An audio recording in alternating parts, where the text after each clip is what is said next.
Thank you for having me. I am extremely nervous. I hope that I can provide value to your listeners and your viewers. Me being a viewer and a listener myself, I hope that I can provide just as good as advice as everyone else does on your show.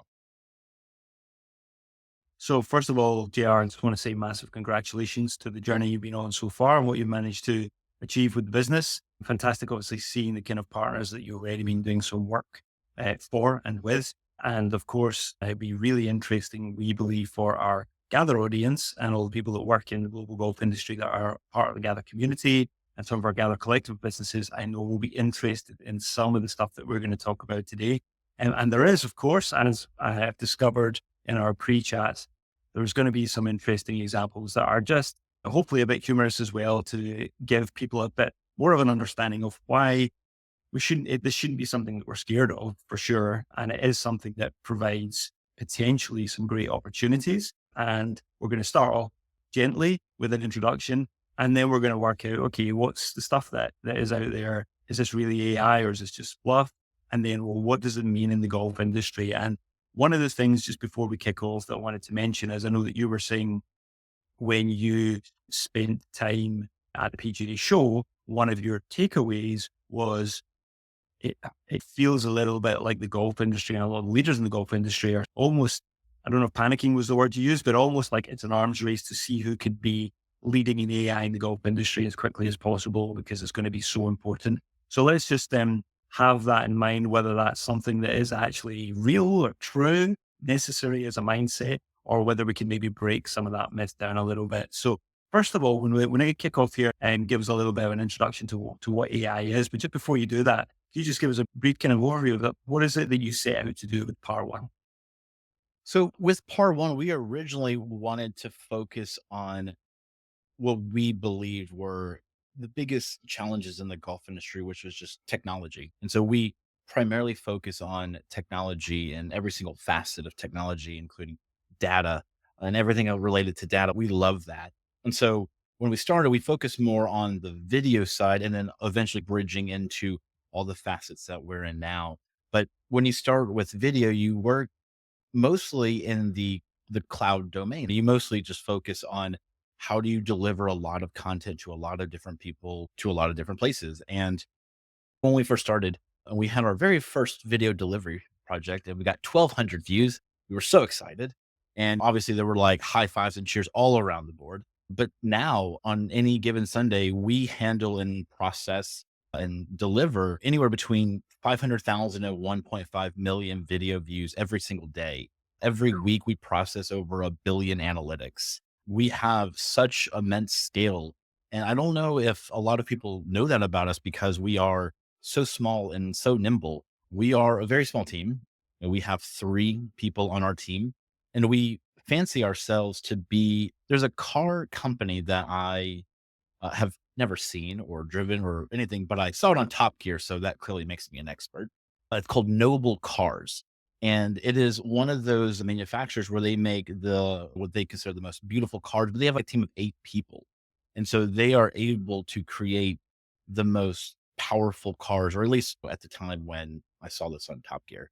And it was inspiring to me because that's exactly what I wanted ParOne to be, is to be a technological powerhouse team that could solve the most complex of problems, but also be small and nimble enough to be able to pick the projects that we work on.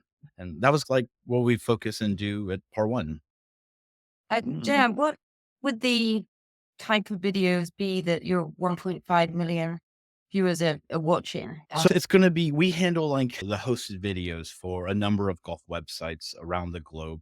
It could be like for Live, it would be their press interviews and all their press videos and all the media stuff for that. For some tours, it would be highlights and interviews and stuff like that. For others, it would be instructional content. For others, it would be travel content, feature content. To us, a video is a video is a video. It's the same to us, no matter what is really on the thing. But it's funny, I would like to mention that the reason why we want to focus on video is because I would not be considered a golfer. I didn't play golf. I never started playing golf. In fact, I was actually working in the golf industry, still having yet played golf.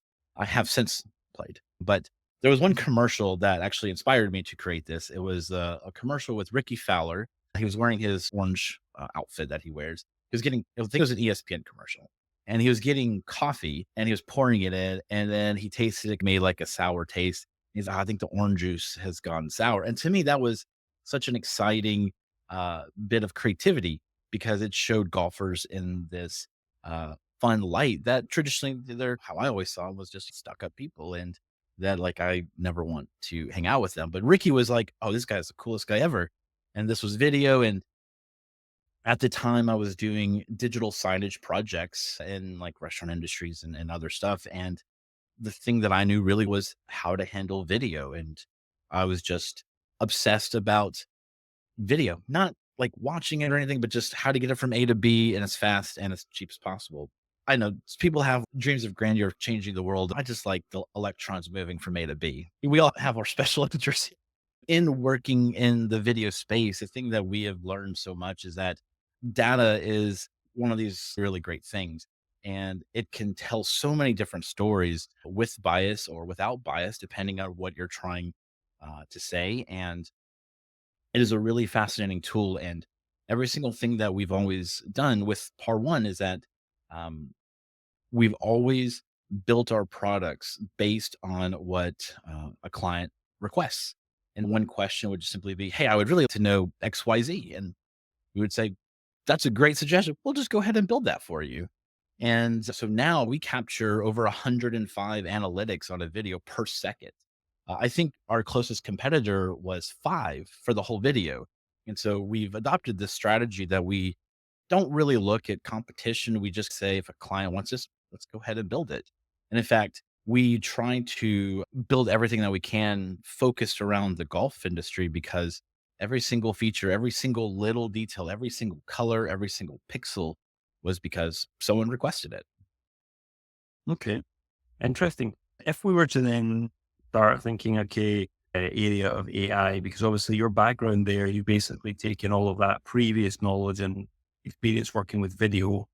What, when you start talking about the introduction to AI for the audience that's listening, Mhm. what was your introduction to AI? And like, when did you start to then go, right, I'm going to apply and build it as you have done, build a team of experts who can start to take all the things that are becoming available through AI and using that with your previous experience to build what you've done at the moment? Like, when did that all suddenly become apparent that Um, could I, advance and I accelerate the business? I think I've always been obsessed with AI because I think the biggest thing about it is that when most people think about AI, there is like this black box moment that it's like, oh, I don't know what this is or what it is. But in reality, AI is really just replicating how a human would think and how a human would do certain tasks, just on a much higher scale. AI has been around since the age of computers. It's been around since, I don't know, 50s, 60s, 70s. It's been around far longer than people think that it's been around. AI is if you're using Google search and you type in like what, like one word, what, and it's suggesting some autocomplete, that's AI. That is AI. It is really just as simple as just something like that. It's a small feature that can enhance usability in someone's software project. I think what got me interested in it is that I always found the harder ways to do stuff. So here's an example. When I was 8, let's take a task. I'm feeling sick and I want to watch a movie. I think at the time I liked The Matrix. This was not exactly like very recent. That's the example I expected you to say there. You're like, it's Well, going to be well, Terminator or the Matrix. to be honest, it was the first DVD I ever bought. And I think I had bought my own DVD player. I'm like, obviously, this is amazing because I'm obviously ready to be an adult because I can buy my own DVD player. But now let me explain how adultish I was. Most people would just hit the button or hit the play button. No, I obviously have to be a lot more fancy. I had this tool, or I call it a tool, it was a toy. It was a robotic dinosaur, and it would take like a step. It would make a roaring sound, and it would blow smoke. Obviously, it blew my mind. It was so cool. So if you put a stick in its mouth, and then you can pull a string on it to initiate it, and it'll take at least 2 minutes to walk to my DVD player and hit the play button. Genius, genius. But you know what though? I don't have to get up now. Yeah. genius. And so, Uh-huh. it's always been how to complicate things. My wife always tells me that if I'm going to solve a problem, it will be like, I think Rube Goldberg is his name, just an overly complex way of solving a problem. But you don't have to expel the mental energy of doing the task. You can Yeah. tons of mental energy and just creating a solution to solve the task. Therein lies AI. It can sometimes be an overly complex way to solve a very simple task. I think one thing for your audience that is something, like everyone says AI is coming to every single part and facet of the industry. That doesn't mean that you should be using AI. It doesn't mean that you shouldn't. It just means that AI is a tool among many other tools. Okay. I'd like I'm just I'd like to imagining it in go. your house though. It's like now you're watching TV with your wife and she's like, you just change the channel. You're like, give me 2 minutes. The dinosaur starts crawling. I'm sure she's not allowing you to do that anymore. But and I love, joking aside, like I love that genius example you've given there, because a lot of the time when you listen to other podcasts where they're interviewing guests and you're hearing about, so like, what was the start of the journey to where you are now? And you can immediately hear just from that one really great example there is like why someone with a mindset like that when you were younger may be exploring things that you're interested in now with what you do with the business. So it's fascinating how where the indicators are when you're at a young age. At the time, I would not have considered that an indicator. I think it would have been like, well, overly complex, solves problems in very weird, strange ways. But I think now where I'm at, oh yeah, that does make sense. At the time, I Yeah. don't And think it's it did at probably all. helpful as well. Yeah. To be able to think, oh, what's a different way to solve this problem? Yeah. And it's got to be helpful in the field that you're working right now, isn't it? Yeah, cool. Well, let's get into AI then relative to an example problem, because you've shared with us in advance here an example problem you've been given Mhm. a few customers parts to run us through that, and then let's see where we go. I want to walk through a problem that, Colin, how you would solve it as a human. And then I want to show you how an AI would solve that same problem. So, Colin, you're playing hole number one on a golf course. It's a par four, 400 yards. You have a headwind. There's a lake 170 yards in front. What club are you going to pick? Oh, you really want Colin, me to that would be say a it? 3-wood. A three wood. Oh, Okay. well, yeah, in the past. So you're lying. You've never seen me play golf. You're giving me far too much credibility there. Okay. So Yeah, a okay. Let's hit 3 woods. Yeah. three wood. Okay. Well, So, Rory should have done on Sunday. Let's hit 3 woods. Yeah. Okay. all right. So humans, like AI, we use an approach called reinforcement learning. Basically, it means that you will do a method that you think will solve the problem. And if you have a positive result, you'll keep doing that. If you have a negative result, you won't do that. And so for you, what you've essentially done is that you, over the course of the history of playing golf, you've hit countless numbers of golf shots on various courses and driving ranges. And over time, you have a deep understanding of the average distance of each club, of what you can do in terms of distance, how you would play a hole with water, without water, different obstacles, with wind, without wind. And given the factors here, you chose a three wood. The way that an AI would solve this is that every single shot you've ever done in your life, from the history of when you first took your first shot, would go into a model, maybe call it Collins Club Recommendation Model. And the result of each shot and its outcome, i.e., distance, is recorded. This process is known as supervised AI training. So when someone is saying, I'm training an AI, that's what they're doing. Here's the input, here's the output. Remember that and Mhm. figure out a way of how mathematically that came to be. And then for this particular hole, the model would probably default to driver because it is the desired outcome to furthest distance of the fewest club choices. And so that is an example of that is an example of what it would do. But now you have other obstacles. So now you're introducing other variables in this. So because it's taking multiple accounts, distance, desired outcome, reward, confidence level, course conditions, are there any punishments in training? If you hit the wrong shot, you'll throw your club, stuff like that. And so a model will determine for you that a three wood is best because it's simply better to stay and play, to have and to avoid a penalty stroke, to have the value and reward of fewest shots, which is the most important here for this shot. That's how an AI would solve this problem, which is basically what you've done just over the course of the history of you playing golf. The difference between you solving this and an AI solving this is that AI can do this on a much larger scale. AI can address what people would consider like a holistic the whole problem as opposed to the single task at hand.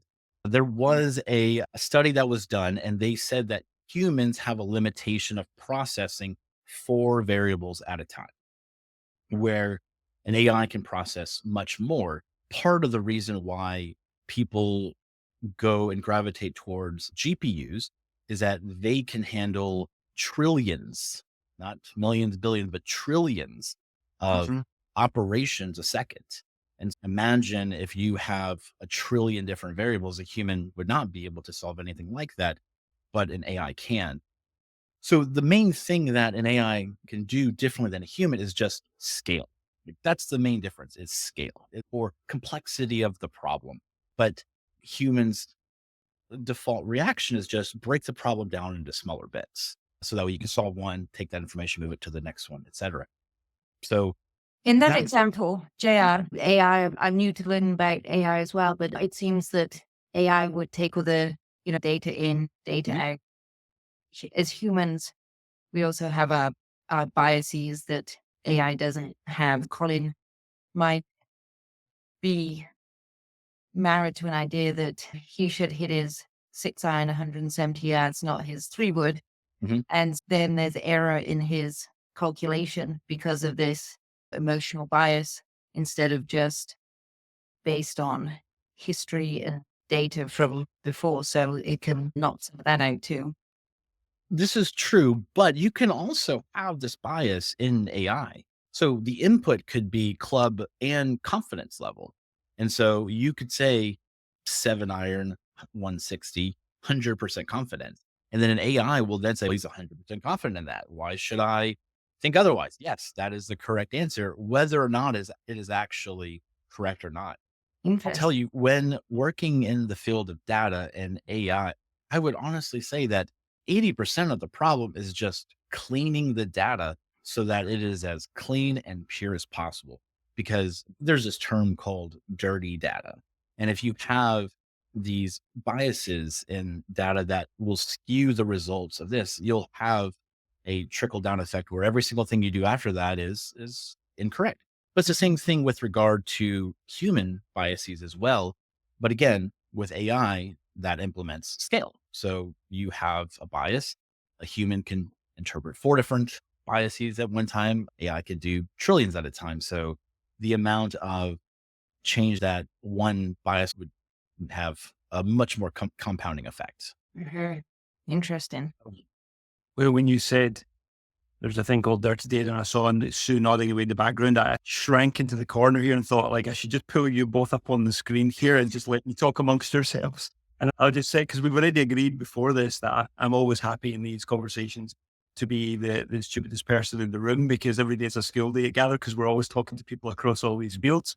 Yeah, I'm happy to continue asking those questions today, but I've learned about dirty data there, so that's good. If you one of the points that you talked there was a bit, I know that I'm going to do the sort of naive thing here and just simplify it way down. We talked a little bit in a recent podcast with Professor Kim Holt about storytelling. And there was a bit in there where we asked, is it a threat to storytelling? Is it an opportunity, advantage, whatever, that all these AI tools are coming into the way that people write and use language, et cetera, et cetera. And the conclusion that we came to there was there's like probably 4 elements to like really good storytelling, but you're only really going to get the last element if you put enough good stuff in at the beginning. And ultimately, if we were to boil it right down, you're saying the same as about not just storytelling, but applying AI to anything. It's the same principle applies, correct? Yes, it's almost any data in matches data out because an AI, similar to the way humans lacked on a mechanical level, like a biomechanical level, is there is this gravitation towards the middle. And so when you're talking about how AI impacts language, AI will use more words often than others for varying degrees. And I think over time, that would actually have a change of how people talk. Because, as an example, if I write a paper and I have Chat GPT write it, and it will use the same words over and over. And then people read that and they'll say, oh, I wanted to sound smart. So I'm going to use those words again in conversation. Those words are picked up by other people. They say, oh, that was a smart word. I'll use that word too. That's going to go into my next presentation. And roundabout, you have now that effect where AI is interpreting and impacting language. It's the same thing here with data and decision makings. Again, the thing is to have the data as clean and clear as possible to make the best decision that it can make. But obviously, with everything, there are these implicit biases that will always be there that you can never really truly rule out for. And in fact, that's what AI is. Again, it's really about taking what humans can do and just scaling it to, millions and billions and Yeah. trillions of processing and waiting to do that. And I guess that's one of the criticisms of ChatGPT scraping data from the internet, which may be good, bad, or indifferent, Mhm. but it's out there. And AI at the moment can't discern between good and bad. Whatever data is there, it's going to take it and then spit it out the other end. So back to your dirty data. Exactly. I think if we're talking about Chat GPT here, I think some things that are interesting is if you look at language as it evolves over time, there are words that are introduced in everyday language that Chat GPT will have no idea about. I think we all have had these conversations of like millennial slang versus Gen Z slang versus Gen Alpha slang, and how if you're, older than the generation you're making fun of, you say that makes no sense. But the thing is that Chat GPT will not know that. It will not be able to understand that. So that's what I mean, that there is this gravitation towards the middle where any type of slang terminology will not exist in AI just because it is an outlier of data and it would go more towards what is most often seen, which would not be those slang terms. Because again, AI, if you just take it across 100 years of data, many words will change, especially relating to how something is cool, and even cool itself is a slang term from. And so that doesn't mean that it would even be around if AI wrote most of our content. So again, there is this gravitation towards the middle um, of data and language and everything. And AI is just a tool that'll just get you there faster. Mhm. So one of the words we used earlier on was fear, and that's what we want to talk about a little bit later on with regards to leaders in golf and what they should be thinking about. But let's just take this like really high level example. So you've got leaders that work in golf listening to this podcast right now, and their time is limited. They have lots of responsibilities. They're jumping around different tasks, managing different departments, etc. And what they're thinking is, I really think we as a business probably need to understand AI better, but it's a bit scary because we're not really sure. Like it seems so big, we don't really know. It seems to be evolving fast. The golf industry doesn't traditionally evolve fast, so we're probably always going to be quite far behind on this stuff. But now what you're also telling me is it's only going to be as good as the stuff that we put in at the other end. And how do we don't even have the confidence that we know that our data's the right stuff going in it to begin with? Oh my God, where do I start? I don't know if that's an easy question to even explore at this point in the conversation, but like that would be my thinking if I was listening to this, thinking, what should I learn about this stuff? Like, it, and how do I get over the fear? I think it's a fantastic question. Yes, I'd like to take a stab at it. I think that first, I want to say yes, in a broad context, AI is new is scary. Golf has had a lot of tradition over the last 500, 600 years, how long it's been here. But I do want to set aside some fears and say that AI is not here to replace traditions. I know there's this big fear that AI will, take jobs away. And in part, yes, technology does replace jobs sometimes, and other times it enhances others. If we look back, golf has been around for 500, 600 years. When cars replaced horses, if you were a horse breeder, your job's on the chopping block because of cars. But is that necessarily a bad thing? To the horse breeder, yes. So I do want to say that yes, like change like this is scary. But golf itself can use AI to make tradition more vibrant.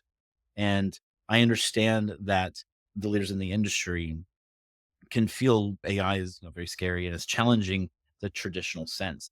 But again, going back to AI is really just taking human based information and knowledge and just scaling it to a larger level.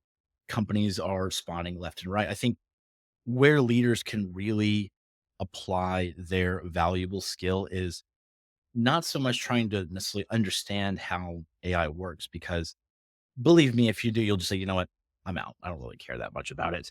It wasn't important enough to me for me to begin with. Leave it to the nerds like me who will just, again, obviously have a dinosaur turn on a DVD player because can't be bothered to get up. But the main thing that's useful for leaders today is they should get involved to help train an AI model. Mm. And the Yeah. previous example that we said of Colin's club recommendation model, the data that comes in, if it was just Colin that is deciding how to hit the clubs forever, then therein lies the problem that Colin's perspective is the only thing that this model has. Where leaders can come in is that they can take the important things of tradition that have lasted over time, and they can apply this in decision making and models and leave a lasting legacy. I think one of the things that will happen is that, and Adam from Gather says this a lot, that if someone who works in the golf industry is really great and then they leave, then the golf industry has lost a valuable person. I think the same thing applies here as well. If a leader does not get involved in AI to help train a model, to help train what is truly valuable, that can gain the most value, to have someone that can make a lot of analytical decisions, then the golf industry has lost in that way, because that person will Mhm. take their knowledge and leave. And by passing it to an AI, they can help influence and ensure that legacy is left behind, but also tradition is still there and very vibrant, and it lasts another 5 to 600 years. Mhm. And would I be right then in saying also, say, if one of the things we talk about a lot in our conversations together and like people that we talk to, and it's the reason we exist really, is because we feel like there's a lot of areas where there's an opportunity for change and evolution, faster evolution of the golf industry. If there's areas that we know that not just Gather talking about, but many people talking about them, and there's programs and interventions that are trying to improve things. Let's just talk, for example, more diverse leadership in golf. So could we, is there a way to really powerfully utilize what you're describing there? And not just for example, and this is not to criticize any current leaders in golf or anyone individually, but if we were to get the existing leadership in golf to train AI models, that will train with thinking from the existing leaders. If we want to see a more diverse set of leaders in the golf industry in 10 years' time, 5 years' time, what can we do in that particular scenario there to leverage this technology to help us do that? Is it current leaders who want to see that change, asking the right questions, using AI tools, come up with recommendations, suggestions, solutions? I mean, I'll throw that out there. I don't know if I'm even feasible what I'm describing there or not. I think both parties have to get involved, but I think that, similar to me, how I didn't want to get up and it was easier to have a robot hit the play button. I think it's easier to get comfortable when you're a great leader. I think it's very easy to not have to make change because you're benefiting from the current state. That's how you're currently a leader. Mhm. I think there is a desire for change that is below the leaders. And I think the thing there is there's always going to be that push pull energy that exists between those two states, where in order to leave your mark on the golf industry, you need to have change. That's coming from people, emerging leaders. If you're Mhm. currently a leader, you're already at the top. You don't Mhm. necessarily need to innovate. You're already there. You don't have to do that. Mhm. But are you really adding value that you remember that you wanted to do 20, 30, 40 years ago? If the answer is no, and your job is mostly just political in nature or more about just maintaining the status quo, I think therein lies the thing where you have already made the decision that you don't want to enhance this change. And so the values that you have and carry will be lost by an Mhm. emerging leader who does want to enact change and who will utilize the tools to solve problems at a faster rate. I think the answer to your question is essentially that, and it's the way that ParOne has always conducted business, collaboration is key. we as an industry, when more people come to the table, we lose as an industry when we silo information.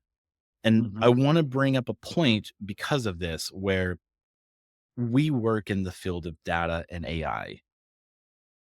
Has our perspective changed because of this space? And I want to say yes. And I want to give you a couple of examples with that. Again, going back to what is AI? AI is about scale and scalability. And I think one of the biggest questions that's always asked is, how do you grow the game? How do you get more golfers into the game, et cetera, et cetera, et cetera? That is a very top down focused problem. How do you get more people into the funnel? I think what people are forgetting is that once they're in the door, okay, I'm worried about the next one getting through the door. But what about the person that just came into the door? We forget about them. And here's why. So, throwing some numbers and some stats out here. Okay, so according to the NGF, last year there was 26.6 million on-course golfers. 17% of people take golf lessons. So that averages, and they said that each person will average around 5 lessons a year. If you're serving 26 million golfers and you have 30,000 PGA members, the demand of that is going to be around 780 lessons per PGA member per year.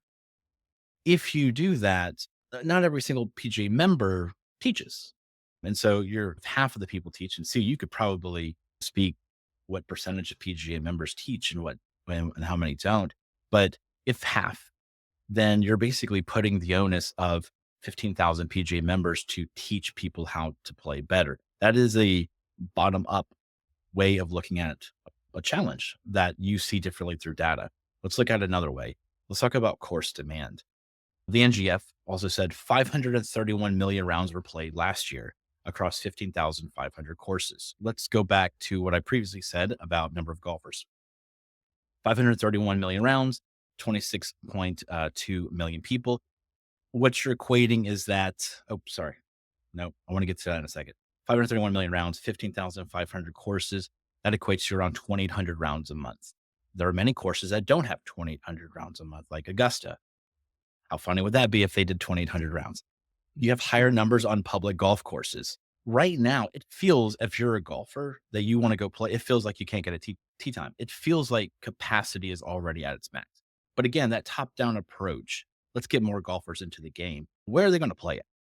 If you brought in a million new golfers, so let's take that 531 million rounds divided by 26.2 million people averages to 20 rounds per golfer. Some will skew higher, some will skew lower. So if you add a million new golfers, you've added 20 million rounds played a year, which will break down to the same courses, 1,200 more rounds annually. Where are they going to play? There is a capacity issue here. And so they see, why is off course growing at a faster rate of on course? Well, looking at the data, because people put money in and growth into off course. It's just simply that they are able to service a growing demand more than golf courses. If we look at pace of play issues, pace of play is obviously a significant concern. I've seen while at the PGA show that we can use AI to get you more rounds. We can figure out when the sun goes up and comes down to maximize that thing, maybe to an nth degree of a percent, to figure out how to do that. Again, that's a Hmm. very siloed approach to looking at a problem. Do you know how an AI would solve this problem? They would say, instead of trying to get more rounds per day because of trying to get more sunlight, why don't you just make everybody better? Just make everyone a better player. If you made everyone a better player, you could drop the interval time from 10 minutes to 9 minutes. That 1 minute change will add 10 to 15% of revenue on these golf courses, or you could just build more golf courses. That's another way, but it takes a little bit longer. And so, to your original thing, like, how are leaders getting involved with this? And I know I'm on, a ranted tirade here. One of the things that we're doing at ParOne is we've developed an AI technology called Ava. And this is a recorded podcast. So I want to make sure that Ava was named after my favorite niece, Ava. She is a golfer as well. And so we developed Ava, which AI video advisor. It helps golfers get better faster. Taking a holistic approach, we're able to take data from these GPS and shot tracking apps where we can identify through your XY axis values where your shot goes. We can identify then if it's a slice, a push slice, a hook, a straight shot, what have you. We can then take how many misses, how many shots that you have. And you mentioned that when Clipped looked at the record of shots to show that Rory had more bigger misses. That's exactly what we can do for the individual golfer, just simply recording their data on the course. We can then identify what those miss hits are. We can then build a customized training playlist to tell you how to get better faster. When you get better faster, you enjoy the game. You're going to spend more. You're going to enjoy the game more. You'll naturally, over time, be able to reduce the interval time to make way for new golfers. When you're enjoying having fun, you're going to bring more people into the sport, which will help increase the number of golfers. This isn't going to remove the amount of golf instructors because, quite honestly, it sounds like the demand is so high right now. They probably need some help with the supply. But again, talking about the gravitation towards the middle, an AI trainer isn't going to necessarily figure out the exact problem that you have that a human would be able to do. Again, when you look at AI and how you solve problems, you take this holistic approach to how all these problems affect each other. But when you focus on a single problem, vis-a-vis this is my specific industry, you have a different approach to it. And as leaders in this space, I think that it's important for us to look at things holistically and really think about how data, not from the first party data, but how data from all across the industry can help shape an industry. That's what we're looking to do. And I know Gather's big thing is, what are you going to do about it? That's what we're doing about it. We've filed a patent on that technology in December of 2023. We are working with who we believe are the biggest and most important people in the industry that can take this technology to the masses. That's what we're doing. And I think as leaders, that's the approach that leaders in this industry should take. But again, there is some bias. It makes suggestions there, of course. I think that's fascinating. I'm sure that your niece is very nice, but I'm slightly offended that your tool isn't called Sue for improving golfers. But it is such a great example of looking at the problem differently with data, turning it upside down a little bit, coming up with solutions that aren't the norm. And I totally agree with you. There's been so much emphasis on how do we get more people in, but we have a revolving door issue. We actually don't have a problem getting people in. We have a problem keeping them in and servicing them so that they stay in. So that getting people in, the golf industry, I think, does pretty well, but we can't retain them. And the whole supply and demand thing is really fascinating with capacity as well, that you're the first person who I've heard talk about it in that way. That's a great example. To be honest, I'm not surprised. I'm the first person. Again, going back to the history of how I solve problems is very strange, very weird. It is a very complicated way to arrive to a problem. It's not terribly surprising. Totally fascinating. I completely agree with Sue. And I think the biggest learning just from the conversation that we had and the two conversations in advance and in thinking about what we're going to discuss today, and in so far what we've talked about as well, is just how important it is to just, especially for decision makers or influential people, leaders, and people who aspire to make a difference in the golf industry because they love the game and they want to see it in a good place in the future, is just have an open mind about looking at this from different angles, as you said. So you just, what if we just took a completely different approach? What if we talked to someone who approaches problems and solutions from a completely different angle? What if we talked to people from outside of golf who've already looked at that challenge? And that's what we try to obviously do with guests we bring into the Gather sphere as well. We'd love to touch on, and we've talked a lot about ultimately how the golf industry can benefit really from this technology. But one of the things that you did, JR, in advance, which was amazing, was just we shared a short list, but I was like blown away really by it, of ways in which AI could potentially affect various sectors of the golf industry. Now, as the listeners, Gather community, subscribers around the world, they work across so many different sectors of the golf industry. We stopped counting a few years ago, but ultimately we know that there was we started off with probably other people that think like us. Okay, they may be on different positions of all sort of levels of positions and roles across the golf industry. There's probably like 20 different sectors. And then actually when you get into it, you realize there's all these sectors, probably like 50, 60 different sectors of the golf industry. And you've just shared a list of some really interesting things going from golf course management to manufacturing retail, apparel, tourism, media broadcasting, golf course design, event management, fitness health, insurance, membership management, betting, fantasy sports, golf course real estate, sponsorship partnerships, social media management. And I'm sure there's even more than that, but you've given a lot to us in advance some examples here on how AI can enhance this. First thought, effort question. From all of that, which one of those excites you the most, JR, and why? And then second to that, Sue, which one jumped out at you that either excites you or you thought that's super interesting? I guess going back to where I started, I didn't have the traditional entry into golf like most people did. I started working in the golf industry before I played golf, and I worked previous startup that I created and ultimately it didn't work out. But I had been working in that space for about 2 years before someone said, "Do you play?" And I said, "Nope, never swung a club in my life." He said, "Yeah, you probably should if you're going to work in this industry." Yeah, that was a really good, interesting point. And so I don't have that traditional golf background that many people have. So to your point, what excites me most about this is anything that has to do with delivery of anything or delivery of information. That's my favorite. Anything focused around analytics. This is, I think, why I'm able to come up with this short list. For me right now, I think the one that excites me the most is the golf instruction space. And the sole purpose of the reason why is not because of the content of what we're doing, but it's the people. It is those leaders in the industry that in which I share my ideas with that they're like, what a great idea. What if we did this instead? And there becomes a collaboration about it. That is the most thrilling and exciting thing to talk about how we can come to a solution to a problem utilizing AI. And there is excitement on both sides. That industry has made me the most excited about it. We have tried other AI products at our company before, and we have brought these to other industries. And those products were not met with nearly the excitement that we have with others. And as a result, we don't really have the extreme interest in working with them right now as we do as others, just because some people are open to new and exciting ways of solving problems. Some aren't.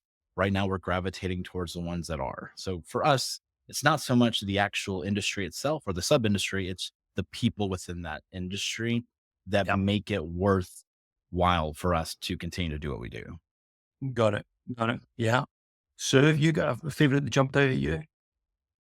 I'm not sure whether this is going to answer your question or not, but the thing that really jumps out at me is that for for many decades, we know what the golf industry has traditionally been like, for good and bad, in as much as it's been very hierarchical in terms of leadership and policy.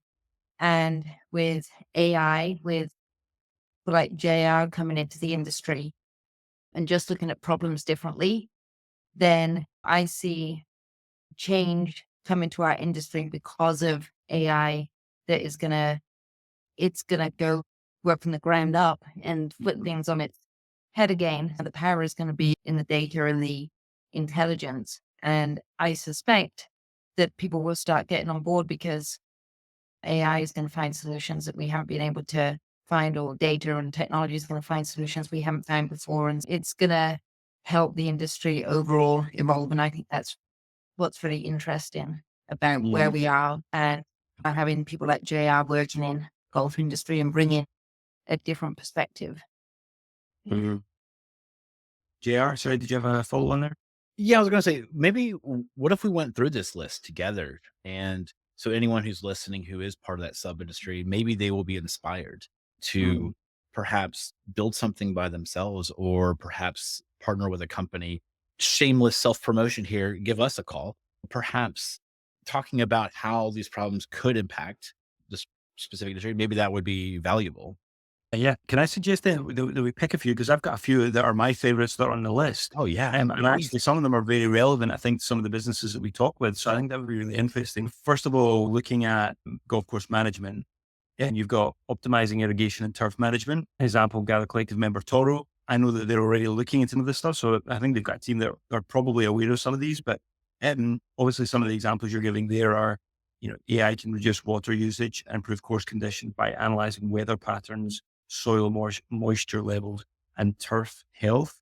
And that's interesting in particular for us because we're going to be having a summit coming up, again, our summit coming up in September this year, which is specifically a sort of small working group of audience there that's looking at the water challenge and what that means for the golf industry going forward, because golf's going to probably be an industry that people are going to be quite fast to point the finger at when water becomes an even more major issue in the world, generally in our lives in the next 10 to 20 years. And then obviously you've mentioned in there about economies of scale, golf course management. So if there's operators that manage multiple courses, AI can identify efficiencies that might otherwise go unnoticed. So is there, for this particular example, are there people working on this already that you're aware of, or is this because that feels like that's probably one of the biggest market opportunities in golf, given the number of operators that are managing multiple courses, quite significant businesses within the golf industry. We don't work primarily in the space of golf course management, so I don't know if anyone is working on this. If someone is working on this, shout out to them. That is a great problem to be working on and solving. If you need help, give us a call. But to my knowledge, I don't know. But then again, I've spent relatively zero time inside of the golf course management space. So I don't know. But furthering along that golf Mhm. course management side here, I think outside of the course conditions and all that, the thing that I think AI would be really great with is the economies of scale, to where if you have Mhm. 20 courses and you're buying products from a vendor at X, Y, and Z, different prices at different courses for varying reasons, AI can probably say, buy one big order at a discounted price to save on economies of scale with that. You can Yeah. tie Yeah. in together supply chain and logistics challenges that you'll probably have in shipping turf materials to and from golf courses, to where you could probably piggyback and feel like if you could store some of these in some areas for a small amount of time while making your way. So, as an example, if you work in, if you manage golf courses on the eastern side of the United States, you can certainly Mhm. ship things when they're due in winter because they'll have a different seasonality than the south. You could perhaps ship them in the south, store them there, and then move them up north to save on shipping costs, as opposed to Mhm. ordering direct from a factory and then shipping direct when you need it. Yep. But again, those are all small economies of scale. I think one of the things in thinking about AI is this term called local model. And what that means with regard to the Collins Club recommendation model, that not Yep. every AI project needs to be a chat GPT. It can simply be to solve a problem. You can typically crank those out in a day. And then in a day, you can have your information that will run for, you know, as long as you keep the data flowing in and out. But sometimes these projects only take a day's worth of work. As a separate thing, and speaking about a couple day long projects, as part of just rapid prototyping, which is a thing that we love to do, we worked with some open source technologies to develop a pose detection model. So some of those are, you've seen some of these with the simulators that will measure your swing and all that stuff. It's an interesting problem with that because you're using computer vision, which is the AI portion. It's identifying where's the shoulder, how much is it turning on the screen. But after that, you're just providing an analytical measurement. Your shoulder turn was X degrees. But after you leave, that information is not really stored. It's so the AI part of that is the measurement and the finding of the body part. So it's more or less like, and as we saw it, it was more or less a thermometer. Your temperature is 100 degrees Fahrenheit. It is more or less your shoulder degree turn is XYZ. But after that, is there analyzation of how your rotational degree changes over time? No, there's not. So there is no analytical portion of this AI product that we did over the weekend. It is really just it'll tell you the measurement and you're done. That's it. And sometimes that's Mhm. all you need. And not every Yeah. AI, I think, has to be big and grandeur. I think that Yeah. one of the next ones listed here, if I did have to pick a favorite, would be my favorite, which is how AI is going to help with club fitting and club manufacturing.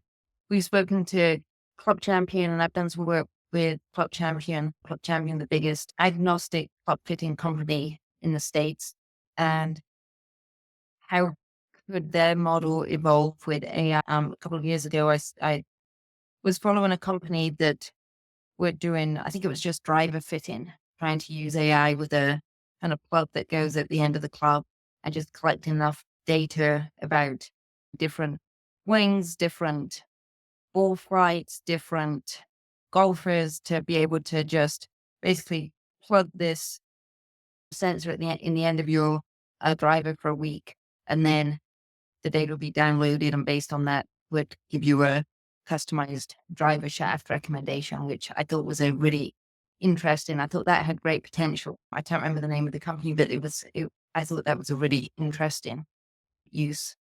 Wonder if something like that would evolve. So there's two things I want to, say alongside of that. Number one, for club manufacturing, I think that is a very hard thing to have an AI solve. Some examples that I listen to this that are quite comical are if you just tell an AI, design a club for me that will go the farthest distance, what AI will return back with is a shaft that is the circumference of the earth. Because to be quite honest, if you have enough leverage, it will go the farthest. That is simply mathematics. Is that practical? No. Another one is design a club for me that is the maximum, most accurate club ever. It would design a club that has zero force, zero. It is lighter than a feather. So when you swing it, you know exactly where it's going to be. It's going to be exactly where it was. It's not going to move. So 100% accurate, exactly where it's going to be. The start and end is the same place 100% of the time. That is the most accurate. That's what an AI will return back with. So it is a very, AI again can be very comical in that. And we were joking about that before the podcast started. But with regard to club fitting, I think where AI fits the best here is not so much of the fitting of the club, but identifying people who would benefit from club fitting. Mhm. And so part of what we're working on with our Ava model is, since we have, if a user would want to put the clubs that they play along with their height and shafts as well. You can identify, look, if you're a 6'5" person and you have a stock shaft, you're bending over, you're going to have back problems. That's a great person for club fitting, but that person may not know that. And so utilizing AI to indiscriminately look for potential people that could benefit from club fitting to identify how more data can go into the driver central model that you spoke of, I think is a fantastic use case that could be used to deliver more impactful results in club fitting. Something that we've learned over time is stock is great, but again, it's designed to gravitate towards the middle. And so custom club fitting is really such an invaluable tool. Just having custom clubs is just by and large so fantastic. And most people, I don't think, know that. I think I'll just pick one up off the shelf and I'm good. I don't think that most people know how important club fitting actually is. And that AI thing that I just said can probably help that.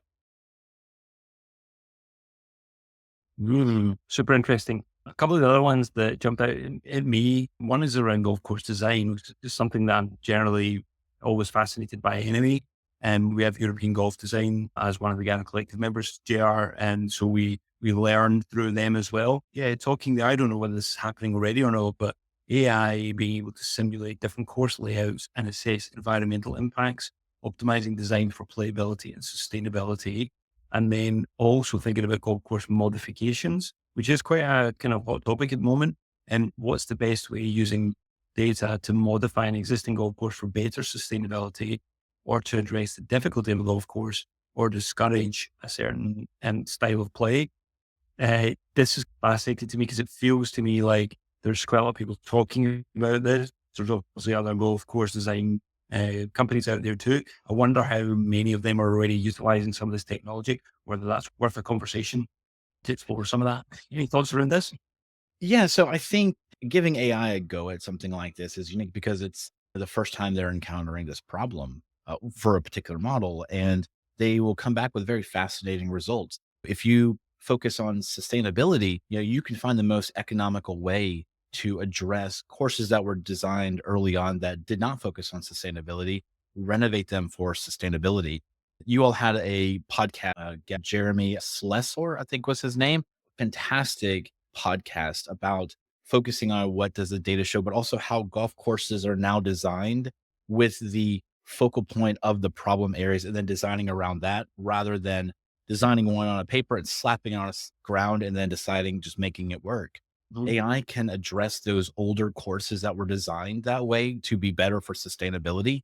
I also think that there are other things that could be done to solve course difficulty. There are certainly ongoing discussions in the golf industry about a ball rollback. People are just hitting the ball harder. Do you know what would discourage that style of play? Grow taller trees. If you can't drive the green because the trees are there, guess what? You're going to have to play it differently. I know it's a very Mhm. unique, weird, odd way to solve a problem, but that is a way to solve the problem. And sometimes it just requires only doing that. And now, granted, I am by no means saying that I'm an expert in that. I've never looked at it. That is just me taking a 5 microsecond stab at that. There are many more smarter people out there that could solve that much better than me. But that is a way to think about a problem differently, is just simply grow taller trees. If you're wanting to enhance difficulty of a course and make it harder, you can utilize that. You can take all of the data where all the shots are played and put a sand trap right there if you'd like, or put a water feature there because you know where everyone plays. Those are all these different ways that you can take data to make things harder or easier. If I'm looking at some of the ones that I thought were interesting was like golf insurance. With home insurance is certainly a hot topic in the United States right now where home insurance companies are turning away because insurance rates are skyrocketing through the roof. I know that there is a particular golf insurance, I believe for the golf course itself. Honestly, you could have drones fly over to measure a course and take in data from the previous 100 years with regard to flooding, to determine what is the real risk here or not and provide better estimations for that. It's a very weird industry, but that is in the golf industry. It is very Mhm. much a part of that. I think one of the previous examples I gave, if someone's looking to build a course, there can be an AI that can determine the best plot of land and identifying where that is, Yep. assuming that they can purchase all the real estate for it or not. And they can, again, use another AI model to figure out what is the value of that land. Is it better as retail or home or a golf course? And you can use Yep. AI to essentially solve that problem at scale as opposed Mhm. to individual things. I can talk about AI for hours. If you give me space, I will fill No, it's amazing that you're so passionate about this as well. And you put so much pre-thought into this conversation as well, which we really appreciate, JR. And one of the final ones I'll just pick out because it jumped out at me as well is the around the sponsorship and partnerships. Another one of our Gather Collective members, Rocket Yard Sports, this is an area they work in. And one of the examples you gave there, it sounds super simple, matching sponsors with events. AI could identify potential sponsors and match them with suitable events or players, optimizing sponsorship deals. And that sounds really simple, but it is an area which we've had a lot of discussion about probably over the last 3, 4 years. Especially I think it's even more relevant now. Uh, the amount of, or the sponsorship deals that were, let's just say, traditional sponsorship deals that have always come in from the same kind of sponsors, two major golf events or two major players. That model has been changing for quite some time now. And there's more demand on justifying what the sponsorship is actually for and like thinking, are we really utilizing this spend in the best way possible? Utilizing something like that obviously helps you to make smarter decisions around this. So that'd be a really interesting one to, I don't know how many of the companies working in this space are looking at that, but it's many of them, you read them and you think that sounds really simple, but it's probably not happening yet. And one of the things at a moment I go around, that's probably like a day looking at this to then set the model up. And then it gives you kind of some outcomes that you can then use as decision-making tools. That's a lot simpler. It's, yeah, as you go right back to the beginning of our conversation, it's not crazy mind-blowing stuff that should scare us. It's a tool amongst many other tools that if you know the right stuff to put into the system, you can actually create some really valuable outputs at the other end, and that can help you with your decision making. Oh, exactly. Speaking on the golf sponsorship side, I think, as you mentioned, one of the hardest things about it is trying to prove the value of that sponsorship, both from the one selling the sponsorship as well as the buyer. I think an easy way to, like, how do you measure that? I think the easiest way to say that is, look, the only way that you can view sponsorship is mostly through video or images. And you can run every single video that was created from a Keymark special event through a computer vision model that will identify the logo in the video. And then you can calculate how long it's been on the screen.